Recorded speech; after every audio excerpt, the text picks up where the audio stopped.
सत श्री अकाल की हालचाल কেমন আছো সবাই? हम मगनी ওয়েলকাম টু ঋতিকিস গডকাস্ট। मैं हूँ रिंकी घोष और मैं हूँ कृति सिंह और हम हैं आपके होस्ट हैं। दोस्त। तो रिंकी, आज का टॉपिक आज का टॉपिक अगेन बहुत इंपॉर्टेंट टॉपिक है जो कि हमारे एनवायरनमेंट से रिलेटेड है, बढ़ता पॉल्यूशन।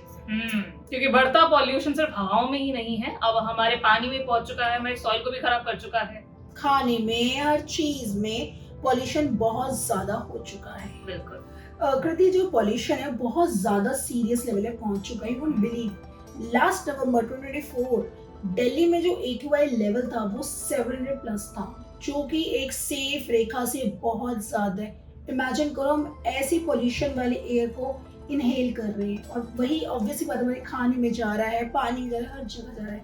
बिल्कुल, मतलब वही है, सांस लेने में तो खैर बहुत दिक्कत हो जाती है। ऑफ कोर्स हमने भी चीजें फेस आउट करी है, ऑब्वियसली बात है। बिल्कुल। इनफैक्ट यही नहीं है कि चलो ये सारा कुछ यही दिल्ली की हम बात कर रहे हैं पॉल्यूशन की, अब ये पहाड़ों तक भी पहुंच गया है। हाँ। साइंटिस्ट के अकॉर्डिंगली हमारे जो ग्लेशियर्स हैं, इवन हिमालयंस के जो ग्लेशियर्स हैं, वो सारे के सारे अब पिघलते जा रहे हैं और वो भी तेजी से। This is really sad to know this कि हमारे पहाड़ भी अब पिघल रहे हैं और खराब हो रही है, वहाँ की हवाएं भी खराब। बिल्कुल। और इसका एकमात्र कारण जो अभी फिलहाल बताया जा रहा है, मेन कारण जिसको हम कहेंगे, which is black carbon pollution. जैसे कृति ने बताया कि ब्लैक कार्बन का रेशियो बहुत ज्यादा बढ़ रहा है। उसमें होता है कि जो बर्फ के ऊपर की लेयर होती है उसमें ना इकट्ठा होता रहता है। अब ऑब्वियसली सनलाइट तो पड़ेगी, सनलाइट पड़ने से वो बहुत क्विकली एब्जॉर्ब करने से ग्लेशियर बहुत तेजी से पिघलने लग जाता है। और ऐसा नहीं है कृति कि इम्पैक्ट सिर्फ पहाड़ों तक सीमित है या शहर तक सीमित है, नहीं।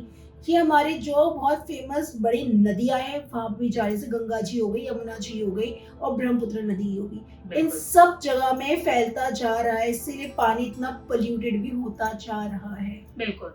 अगर एक रिपोर्ट की हम माने तो उसके अंदर ये भी बताया गया है कि नदियों के अंदर प्लास्टिक और केमिकल अब इतना ज्यादा बढ़ चुका है कि पानी का रंग ही काला हो गया है। एग्जैक्टली ये तो हम विटनेस करते कि यमुना नदी की हालत बहुत ज्यादा खराब हो चुकी है, वहाँ पे इतना काला पानी हो चुका है और स्मेल भी आती है बहुत। Which is really sad to know this Kriti, because ये बहुत ज्यादा बढ़ रहा है। पॉल्यूशन बढ़ने से क्या हो रहा है, क्लाइमेट चेंज, हम खुद बात करें दिल्ली की, दिल्ली में ठंड कितनी लेट है, ठंड आ चुकी है, फरवरी चल रहा है, कितनी गर्मी हो गई है, राइट। इसी वजह से क्लाइमेट चेंज की वजह से भारत में जो टेम्परेचर है हर साल बढ़ता ही जा रहा है, चेंजेस बहुत फ्रिक्वेंटली चेंजेस हो रहे हैं। बिल्कुल। और ये तो खैर चलो ठीक है, हम जो IMD की रिपोर्ट है उसके अकॉर्डिंगली मार्च और अप्रैल का जो महीना है ये होने वाले हैं सबसे पीक पे गर्म, क्योंकि तभी से ही हमारे गर्म हवाएं चलनी शुरू हो जाएंगी, ऐसा बताया जा रहा है। इनफैक्ट ये तो चलो हम मार्च और अप्रैल की बात कर रहे हैं, फरवरी में the 26th day of February was the hottest day in past 19 years, क्योंकि उस दिन था 32.8 डिग्री सेल्सियस। अब देखो, इसको हम पूरा गवर्नमेंट पे भी नहीं छोड़ सकते, राइट। सरकार तो अपना काम कर रही है, ग्रीन एनर्जी को प्रमोट कर रही है, but being an civilized citizen of our country, it's our basic responsibility कि हम क्या कर सकते हैं। हम प्लास्टिक का यूज कम कर सकते हैं। खैर रिंकी ने तो एक बहुत अच्छी चीज बोली है, इसके साथ साथ हम पेड़ भी तो लगा सकते हैं। ऑफ कोर्स, ज्यादा से ज्यादा पेड़ लगाओगे अपने ऑफिस में, अपने घर में, ज्यादा से ज्यादा आपको अच्छा ऑक्सीजन मिलेगा और ऑब्वियसली ये कहीं ना कहीं एनवायरनमेंट पे बहुत तगड़ा इम्पैक्ट भी करेगा। इसके अलावा आप पब्लिक ट्रांसपोर्ट का ज्यादा से ज्यादा यूज करें। देखो ठीक है, अपने घर में गाड़ी है, हम तो उसी से ही जाएंगे, समझ आता है, लेकिन स्टिल अगर हम देखें तो पॉल्यूशन कहीं ना कहीं व्हीकल से भी बहुत ज्यादा होता है, ठीक है। और अगर व्हीकल यूज करने तो I think Kriti EV use किया कर सकते हैं। बिल्कुल, इलेक्ट्रॉनिक व्हीकल्स आजकल बिल्कुल अपने पीक पर हैं और काफी प्रमोट भी हो रहे हैं, तो हम वो भी यूज कर सकते हैं। इसके अलावा जो इलेक्ट्रॉनिक वेस्ट होता है, या तो आप उसको सही तरीके से डिस्पोज करें, नहीं तो फिर उसको रिसाइकल करने की कोशिश करें। इसके अलावा एक चीज मैं और ऐड ऑन करना चाहूंगी कृति, वाटर कंजर्वेशन हम कर सकते हैं। जो बारिश का पानी है उसको हम यूज कर सकते हैं, रीयूज कर सकते हैं। हमने पहली बात करी है कृति, गर्मी जैसे आ रही, गर्मी में जो AC का पानी निकलता है उसको हम रीयूज कर सकते हैं अपने डेली होम चोर्स के लिए, राइट, सफाइयों के लिए। और बारिश के पानी को इकट्ठा करके उसे हम रीयूज कर सकते हैं। I think these the small steps बहुत स्मॉल है, बट कहते हैं ना कि समुद्र भी तभी भरता है, पूल भी समुद्र भरता है। तो हम छोटी छोटी चीजें स्टेप्स लेंगे तो कहीं ना कहीं हमारे मदर नेचर को फायदा जरूर होगा, एनवायरनमेंट को हम बचा सकते हैं। बिल्कुल। देखो, इससे पहले कि बहुत देर हो जाए फिर मैं ये रिग्रेट करते रह जाए, जो हम हर बार बोलते हैं, better to take steps right now. सरकार तो जो कर रही है, हम रिस्पॉन्सिबल सिटीजन हैं, तो हमें भी अपना योगदान तो देखो देना ही पड़ेगा, क्योंकि हम सब कुछ सिर्फ और सिर्फ गवर्नमेंट पे नहीं छोड़ सकते। बहुत बुरा लगता है कि जैसे हम लोग मेट्रो से ट्रैवल करते हैं राइट, तो हमारे उधर यमुना नदी जी दिखती है, बहुत बुरा लगता है लोगों को देख के कि मतलब ठीक है श्रद्धा अपनी जगह है जो रखनी चाहिए, प्लास्टिक में रैप करके फ्लावर्स को फेंकना कितनी गलत बात है राइट, वो चीज हमें बहुत बुरी लगती है देखकर। इसमें आई गेस गवर्नमेंट को एक स्ट्रिक्ट रूल बनाना बहुत जरूरी है, या जो भी जैसे वो कर सकती है, पेनल्टीज लगा सकती है, जो भी। सिर्फ यमुना नदी को सफाई करवाने से फर्क नहीं पड़ेगा। आज हम सफाई करवाई थी, सरकार आज सफाई करवाई, कल दूसरे दिन फिर खराब होना है, क्योंकि लोग इस चीज को नहीं समझते हैं। देखो हमारी जनसंख्या बहुत ज्यादा है इंडिया की, तो हम एक एक को पकड़ के शायद फाइन लगा भी दें, पर कितनों को ही आप पकड़ पाओ।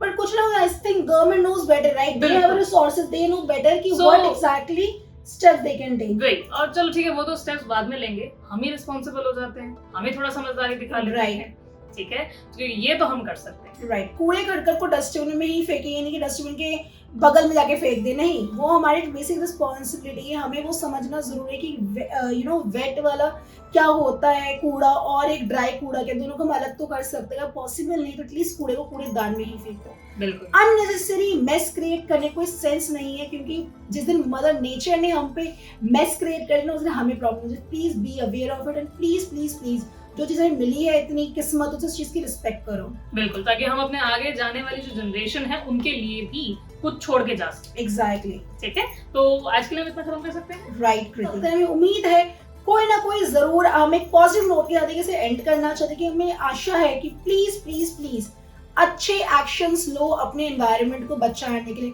अच्छा नहीं लगता बाहर से आके कोई बंदा बोले इंडिया में सरवाइव करना मुश्किल है या पॉल्यूशन का रेट बहुत ज्यादा बढ़ गया है। True. बिल्कुल, जैसे हाल ही में एक पॉडकास्ट में एक फॉरेनर जो है वो उठ के चले गए थे ये बोल के कि इंडिया में पॉल्यूशन बहुत ज्यादा है, मतलब he can not survive because उनको चोकिंग सा फील हो रहा था। अच्छा नहीं लगता कि बाहर में देश जाकर हमारे भारत की इंसल्ट करे। करेक्ट, तो ऑब्वियसली छोटे छोटे स्टेप्स लीजिए, आज स्टेप्स लेंगे तब जाके वो आपकी आने वाली जनरेशन के लिए एक अच्छा फ्रूटफुल रिजल्ट मिलेगा। ठीक है, सो अपने लिए ना सही अपने जनरेशन के लिए कर लीजिए फ्यूचर वाली। तो आज के लिए बस इतना काफी है, अब वहां से मिलेंगे अपने नेक्स्ट एपिसोड में। हमारे प्रीवियस एपिसोड के लिए जिसने भी हमें अप्रिशिएट किया है उनके लिए थैंक यू सो मच, और जिनको हमारी बातें बुरी लगी है, इंटेंशनली हम किसी को हर्ट करना नहीं चाहते, अगर कोई किसी को बुरी लगी तो उसके लिए माफी, हाथ जोड़ के माफी। बिल्कुल, तो अब हम आपसे मिलेंगे अपने नेक्स्ट एपिसोड में। प्लीज लाइक करें, सब्सक्राइब करें और शेयर भी करें, और अपना फीडबैक देना ना भूलें। कमेंट के थ्रू मेरे में ईमेल लिख सकते हैं, और कौन कौन से टॉपिक पे इंपॉर्टेंट टॉपिक में बात कर सकते हैं वो सेशन जरूर दें, बिकॉज आपका सेशन हमारे लिए बहुत कीमती है। बिल्कुल, so see you then. Yes, bye bye, love you all.